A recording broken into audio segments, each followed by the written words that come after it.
हर साल जलवा ढारे अइबा तोहरो इलाका बाबा गोरखी से भिराई दो टाका बाबा तोरा चिलम चढ़ाई दो पाका बाबा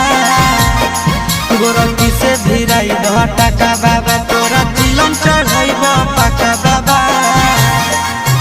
हर साल जलवा ढारे अइबा तोहरो इलाका बाबा